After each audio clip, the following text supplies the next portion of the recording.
welcome to CIS663 Developing Analytics Applications. My name is Dr. Vlad Krotov and I'll be your instructor for this course. The main purpose of this video is to help you get started with this course and also explain how you should proceed completing this course one item at a time. Also, at the end of this video, I will talk about the communication mode that we'll be using in this course. If this is your first time in this course, you should go ahead and click on the Start Here button located in the top left corner of the Canvas entrance page.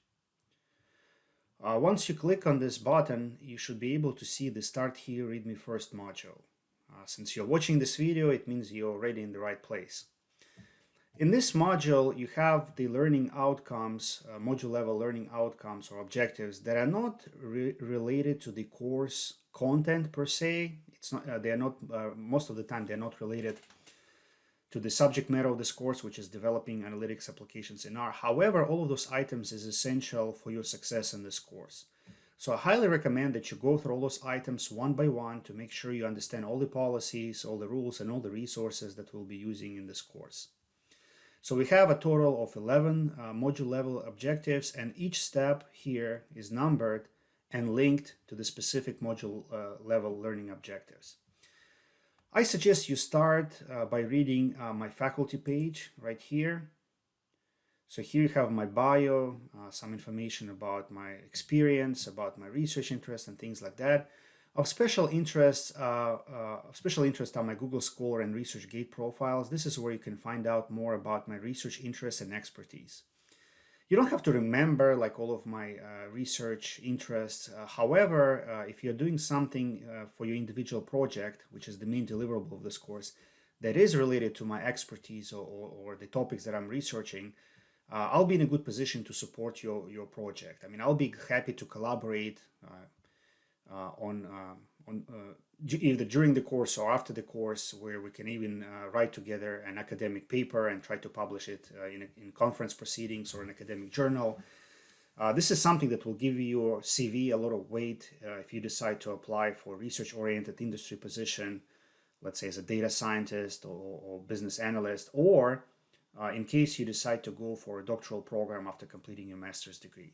But even if you don't want to collaborate on a joint publication, again, if this is within my area of expertise, I'm more than happy to support your project with anything that I know about that area. So for example, if you're doing something related to baseball, then unfortunately, I don't know much about baseball and I cannot offer you much opinion or insight about what you're doing, okay? However, if you're doing something related to business management, especially IT management, those are the kind of topics that I'm researching. So I'll be able to suggest maybe some literature or some theories that you can use for your own individual project. But again, you don't have to do something that is related to my areas of expertise or interest. After visiting the faculty page, please visit the course welcome page if you haven't done so already. So here we have a brief video that talks about the content of this course. And also we have all the course and module level learning outcomes or objectives listed. Of special importance is the so-called course map document that lists all the activities, all the assessments, and all the materials to the course and module level objectives of this course. After visiting the course welcome page, please read the syllabus for the course. This is probably the most important document for any course because it's like a contract between an instructor and his or her students. So make sure you understand all the rules, all the policies, all the grading procedures. You can either read the syllabus as a document file by clicking here, or you can also access syllabus from this vertical menu on the left.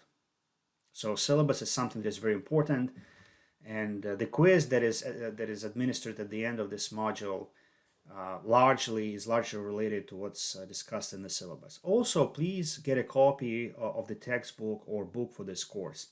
It's a book by Lander called R for Everyone. Please make sure you get the second edition because there is also a first edition and maybe some other editions out there.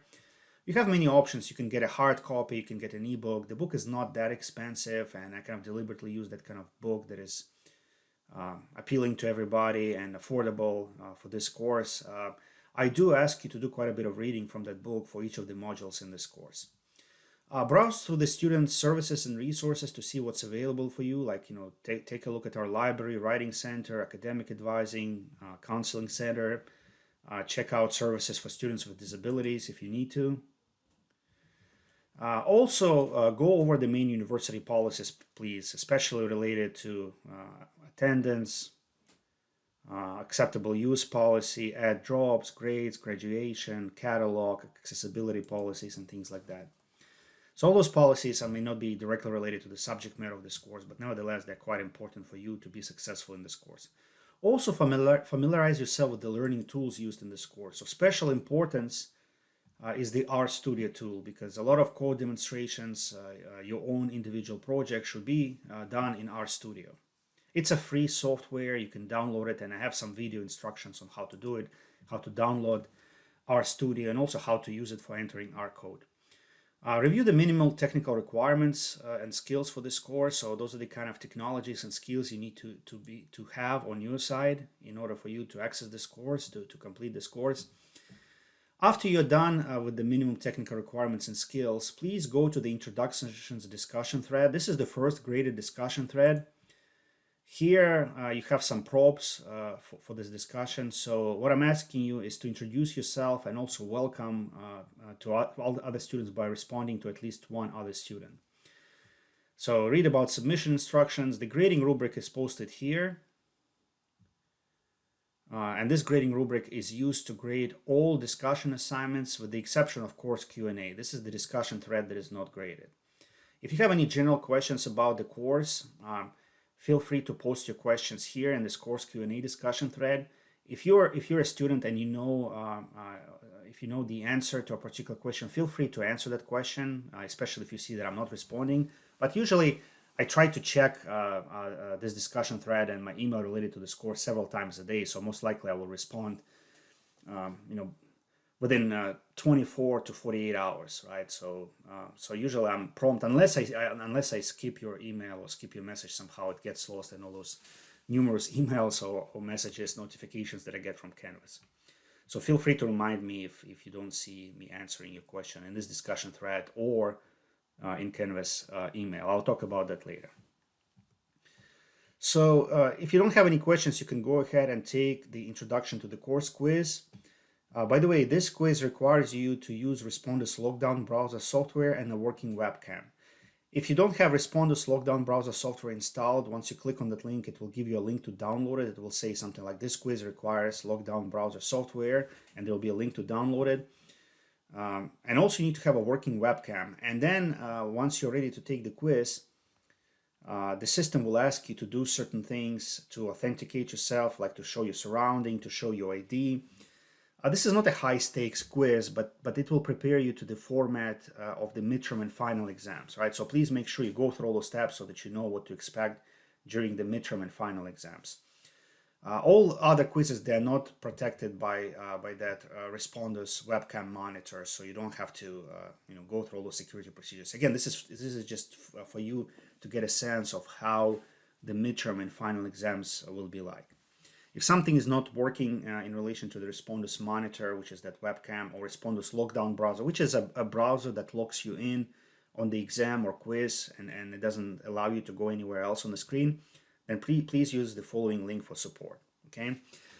So this is the Getting Started module. You can click on all those items from the course welcome page, or you can just click next button, right? And then you will just go through one item at a time, right? So all those items that are listed here in the course welcome page will be presented to you one at a time. So please do whatever works best for you. Also, you can see all of those items in that module's view, right? So all of them are posted right here. So this is the Getting Started module, and all of those items are posted here.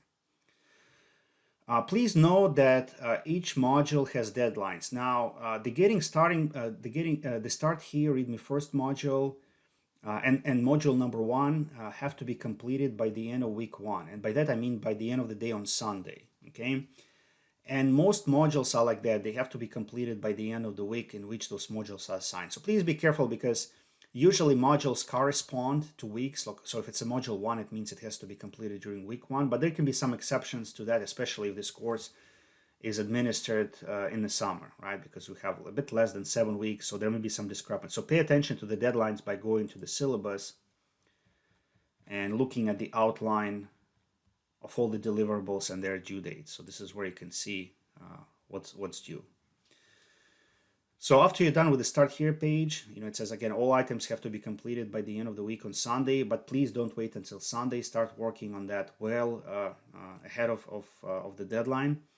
So after that, you should be able to move to Module 1, and Module 1 also is due at the end of week 1. So everything is due at the end of week 1. So for that module, you need to read chapters 1 and 2 that introduces you to R and RStudio environment. I'm talking about the textbook by Lender. Then you should watch a video that talks about usefulness of R for data science, business analytics. This video lecture is based on the following PowerPoints. Then I have a video on installing and using R and a video on installing and using RStudio. So this will help you get started with R and RStudio, which are the main tools for this course.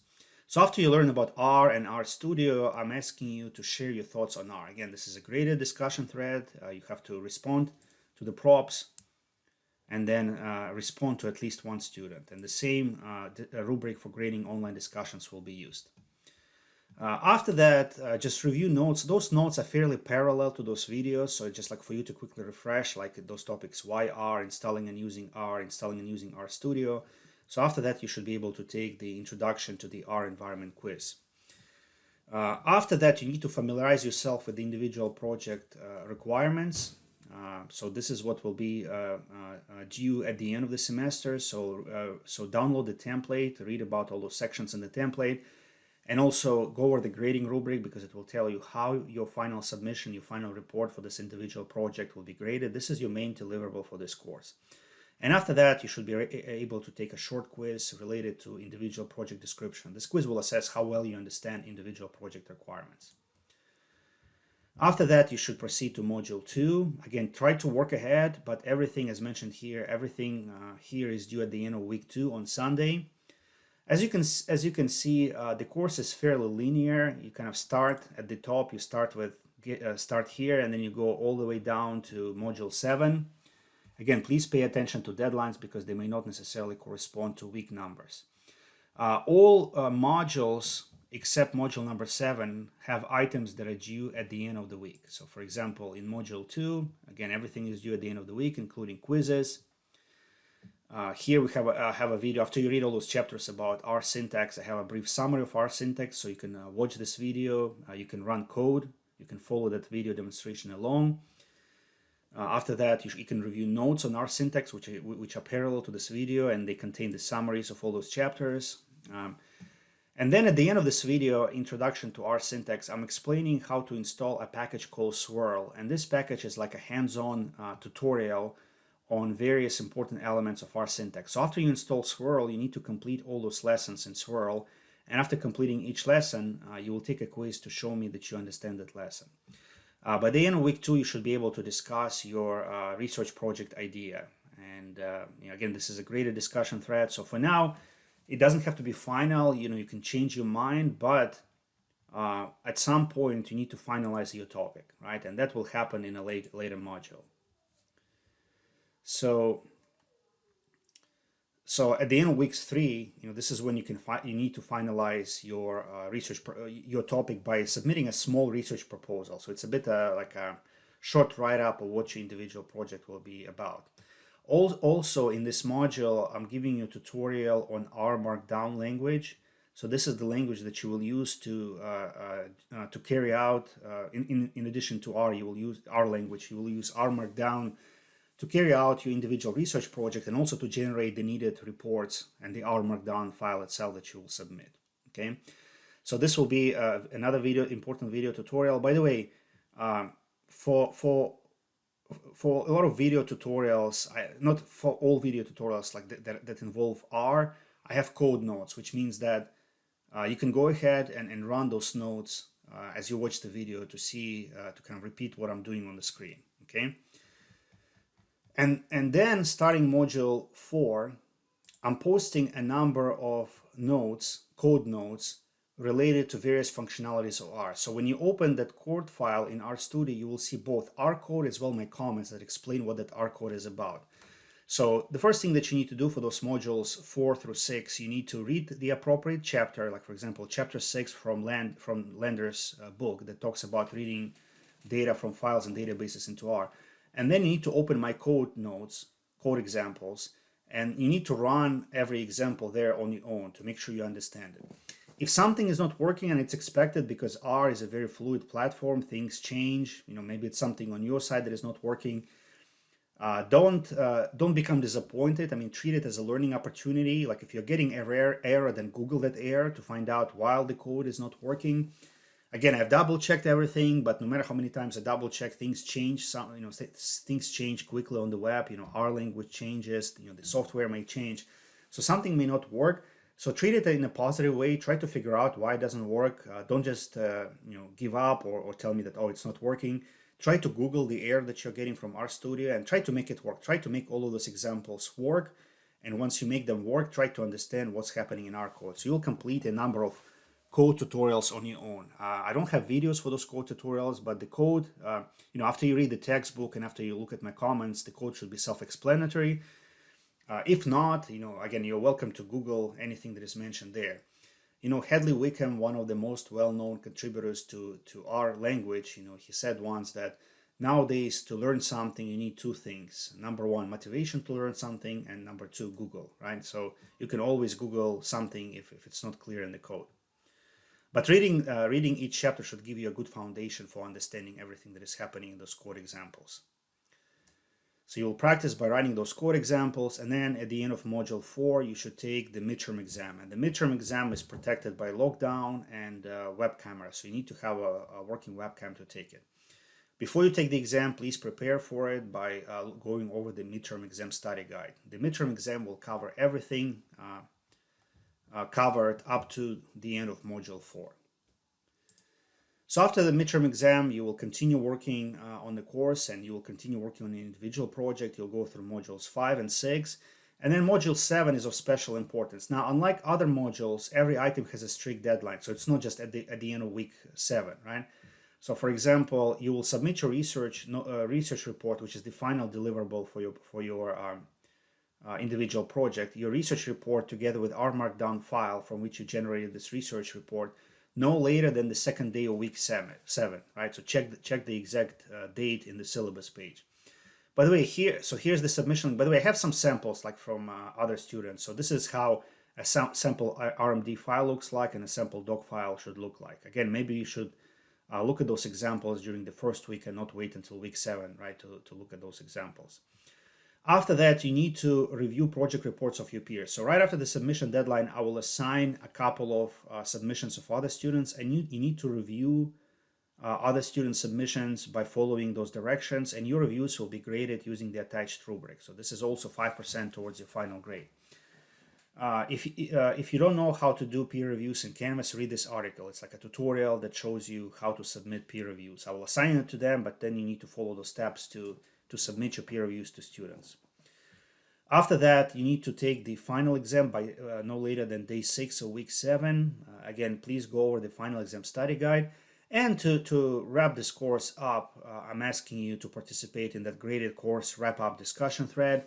So basically, you will tell me what you've learned in this course, what you've learned as a result of completing your individual project, and so forth. Again, there are very detailed prompts or instructions on what exactly you need to write in this thread.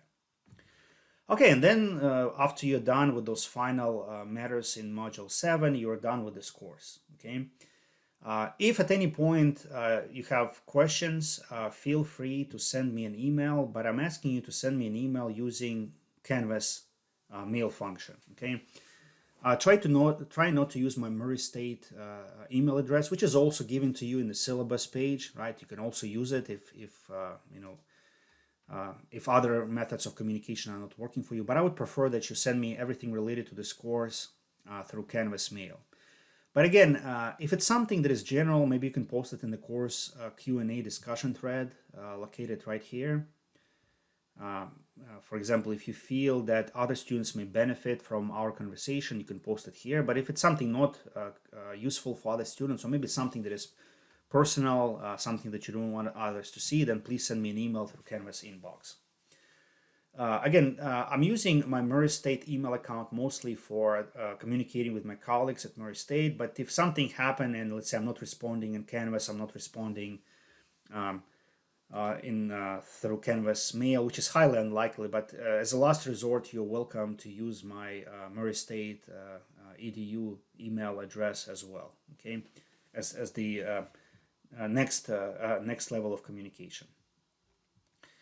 Also, if you see any glitches or errors, if something is not working, again, let me know. I would really appreciate it. I'll try to fix it as soon as I can. With code examples, try to make it work on your own, because that's where a lot of learning experience will come from. But again, if you get stuck, then please let me know and I'll try to figure out. Another thing related to communication is that every week I like to post an announcement. You will see those announcements here at the top.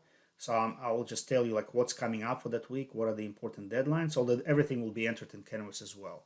And then if there's something important happening, if there's an important announcement, I will also create a separate announcement here. So please check for my announcements. I try not to send too many of those because I know that you're quite busy and you're getting all kinds of emails and notifications from work, from the university. So I'll try to be conservative with those announcements. So if I do send something through announcement, it means it's something that is important. Okay, so that's all I had to say. This is all you need to get started with this course. Again, I'm not saying goodbye. Feel free to send me an email if you have any questions, if something is not working. Try to work ahead. Don't wait until Sunday to work on any of those deliverables. I usually publish courses early, before the official start of the course. So try to work ahead, especially if you know that you have a busy time, let's say at work. Then again, don't wait until Sunday. Try maybe to do everything like 1 week before the deadline, okay? My main concern is that you keep up with the course and ultimately you're successful completing the course and you move to other courses and other projects in your life. So this video will help you get started. That's all you need to get started with this course. Thank you for watching this video. And once again, I wish you best of luck with this course and any other courses that you may be taking this semester.